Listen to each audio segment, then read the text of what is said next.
Today, I want to tell you about the day that a city letter accidentally handed me a $300,000 property at a $200,000 discount.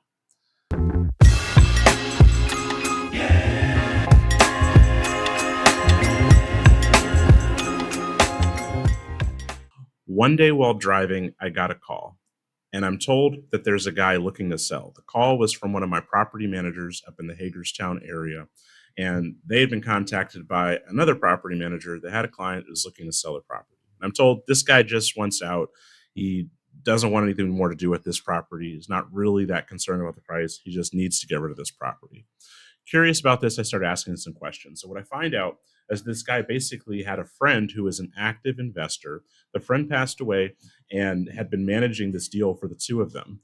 Now, this guy's responsible for this property. And as soon as he took over the property, everything went to chaos. One tenant moved out immediately, then another tenant had to become evicted, and then the last tenant that was in the property was now delinquent. On top of that, he got a letter from the city explaining that the fire escape behind the property is in terrible shape and they need him to have this fixed. He had a quote done, as I understand it, for replacing the fire escape, and the quote to do it said it was going to be $50,000 in order to replace the fire escape. So he's got a property. He's not sure what it's worth. It's up in an area that's a lower cost area. He is being advised that he needs to spend $50,000 to become compliant with the city. And for him, he's expecting to be collecting mailbox money. And now he has a liability with no income and he can't rent it out because his use and occupancy permits are being revoked by the city until he fixes the issue with the fire escape. So he decided to sell. And honestly, that was probably smart because for him, it's just found money for the most part since his friend was managing the deal and seemed like they had a low basis in the property. But the problem is, who is he going to sell it to? He needs someone that's willing to take on that problem. Now, I owned the property next door. There were two connected 3 unit brick triplexes. And the properties actually shared a fire escape. But through some luck, his property was the one that actually had the responsibility to repair the fire escape. And he didn't have the $50,000 and didn't have the know how to fix the units and didn't really know what was going on. It's just problem after problem he was experiencing now that he owned the property. So the reason that they got in touch with me was because I owned the property next door. And so my property manager knew that I may have an interest in solving this problem because the fire escape would eventually affect me as well. So when we look back on the whole situation, a lot of people say, look, this sounds like a great situation. And man, you were so fortunate to have to come across this situation. But think about it. Would you actually want to buy a property in that situation? It's a property that at best is going to be worth $300,000. Could have been worth less than that. It was, depending on what someone believes that it's worth. It needed a roof, and it also had potentially a $50,000 repair in the back, and two vacant units and a non-performant tenant. Like, would you actually see that as an opportunity? We saw it as an opportunity because we have the skills and the know-how to deal with it. But for a lot of people, it really wouldn't be. So it also wasn't an area that we typically do our deals. We're mostly in the Baltimore area. This was in the Hagerstown area. We have some properties, but not a ton of properties up there. So what we did is just underwrote the deal for not just what made the deal work, but what would make us excited to actually do the deal. So I assumed that I would have to spend the whole $50,000 to fix the fire escape because that's what the seller was telling me. And then we also factored in enough of a margin that again we were excited about doing the deal. So I offered them $60,000 to do this deal. So every month, this person is getting letters and notices from the city and feeling the pressure about what's going on. But he didn't accept the 60. He said, look, he couldn't. He wanted at least 150,000. He felt that's what the property was worth. I guess he had talked to some, I don't know, a realtor or someone he had spoken to that told him they thought it was worth that. So we let him know, hey, if you can find somebody who's willing to buy the property and take on all of those problems and pay you 150K, then you should sell it to them. Our absolute max offer, we let them know at that time, was 88,000. We wished them well. So we actually didn't hear back from them for a number of weeks. I really had stopped thinking about this property until 5-6 weeks later. I get a call back from my property manager who had sort of coordinated all of this, and I'm told that he actually is accepting the $88,000 offer. So imagine that. He couldn't find anyone that was willing to take on those problems anywhere near the price point that he thought it should be worth. So it's a property that to the open market looks like it almost has zero value. It has a huge possibly uncurable problem with the fire escape.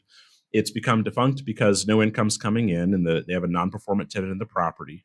And so they're looking at this situation, and he can't find a buyer. He needs to get out. And so that's why he ends up giving it to me at a $212,000 discount.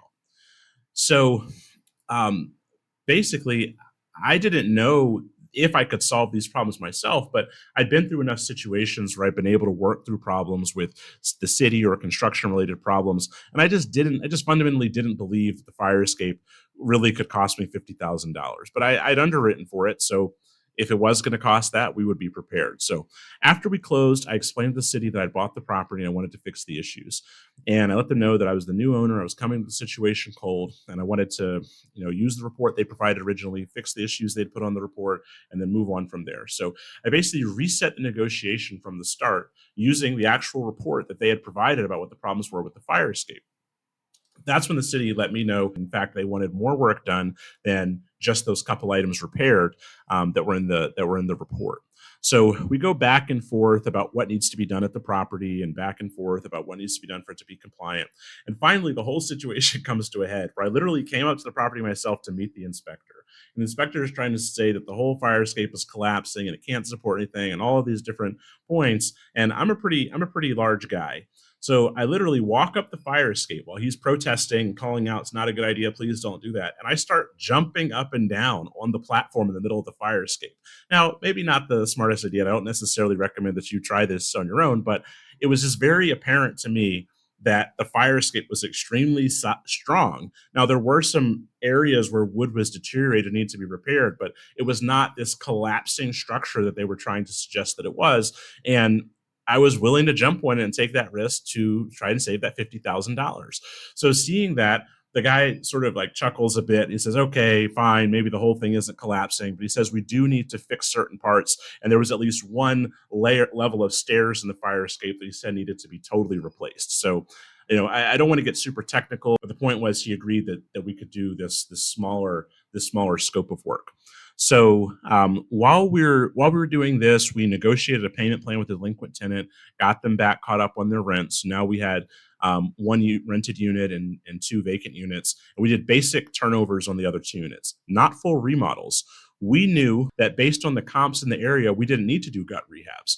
This market has a norm of laminate countertops and LVP floors and white appliances. This guy was likely bringing his own expectations from his own world of what the apartments need to look like, and assuming that he needed to upgrade these apartments to that level. So he was expecting to have much more work to do to turn these units around, which we knew we really didn't need to do. They just needed a turnover. I was also able to deal with the roof issue because we had actually been saving money to get the roof done on the building next door as a capital expenditure item, because we knew we needed to do the roof over there, and we were able to negotiate to have both roofs done with a roll-on modified bitumen roof at a relatively low at a cost that wasn't that much more than just doing one side of the roof if we had just done one at a time. So it was a great savings. We were able to get that done without taking much more money out of the construction budget of the deal, as well. But the hardest part was that fire escape. So we went back and forth with the city, and the core problem that we finally were having trouble resolving is we were able to repair the items they said they agreed just needed to be repaired. But this section of stairs they wanted to be fundamentally replaced, to be completely replaced, this was the problem. Because the city wanted these stairs to be done to code, to modern code, but the space in the property did not allow for the stairs to be done to modern code and still fit. It gets into tread depth and riser height and this sort of thing. But the point was, and they needed maybe twice as much space. And we did not have sufficient space to do that within the boundaries of the property line itself. So it was impossible to hit modern code for this. Now, the city didn't want to acknowledge that. They just kept insisting that it must be possible. They felt it was possible. We knew it wasn't possible. The contractor didn't want to do the work, knowing that if it wasn't possible, we wouldn't be able to be paid for it. And finally, I reached a decision. I told the contractor, "Look, we're going to build what's basically called a stringer. It's the piece of wood that goes along the side of the stairs, the main support of the stairs. We're going to build the stringer that they're telling us will fit." And he said, we shouldn't do it because it's a really expensive piece of wood. We need something, it was like a 2 by 10 by 20. So a huge piece of lumber. and we needed it to be, a 2x10 is a pretty large piece of lumber. And we needed it to be 20 feet long. It's like, he said it's a custom piece of wood. We had to go get it from a special place. I don't remember the exact cost, but I want to say it was like $200 or $300 for one of these. And basically, he said, "Look, I can't do this for free because we have to get this piece of wood and cut it into a stringer, and then it's not going to fit. So it's going to be trash." And I said, "Okay, it's no problem. Let's just get one of them and cut it into the stringer and then bring it to the site and then call the inspector back." So that's what we did. We got this gigantic piece of wood, cut it into a stringer. I paid for the wood, paid him for his labor. We staged this on the site so you could clearly see it sticking 4, 5, 6 feet over into the neighbor's property beyond the property line. Then we called the inspector back. And so we're standing there. I think it was snowing the day that this was going on. So we're standing there in the snow. I'm standing there, the contractor's standing there, the inspector's standing there, and we're all standing in sort of the alley behind this property in Hagerstown. And we're looking at this. And the inspector, you could just see it on his face. He does not want to acknowledge that the board doesn't fit. And it literally doesn't fit. There's no way to make it fit. And finally, standing there in the snow, he accepted that we could use basically we could use something called the Universal Building Code instead of the code that the city was actually wanting to utilize at that time. And we were able to get a smaller set of stairs in that space and ultimately get the whole thing resolved. So in the end, it cost us about $16,000.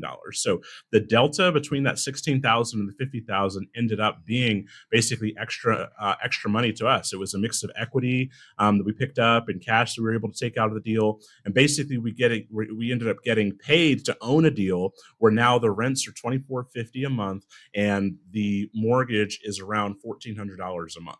And we put around $25,000 in our pocket. We got a new roof. The fire escape issue is fixed, and there's huge upside. So the core takeaway here is that the same opportunity existed for the other guy, but it wasn't an opportunity that was able to come from being passive.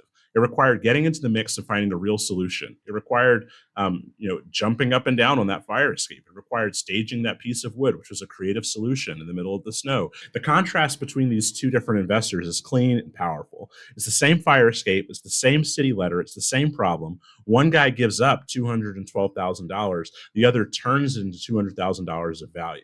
It's because I was an active investor, actively participating and being an expert in the market, finding creative solutions. I was able to pick up a bunch of equity and pick up some cash. And it was basically handed to me by a passive investor, all because the city sent him a letter. So the specifics of the story aren't important. It was a bit of a lucky situation, but it's the concept that if you're putting yourself in a position to win and you're putting yourself in a position to be an expert in your area and your market, then you'll find creative solutions to problems, and that'll create opportunities where other people only see problems. So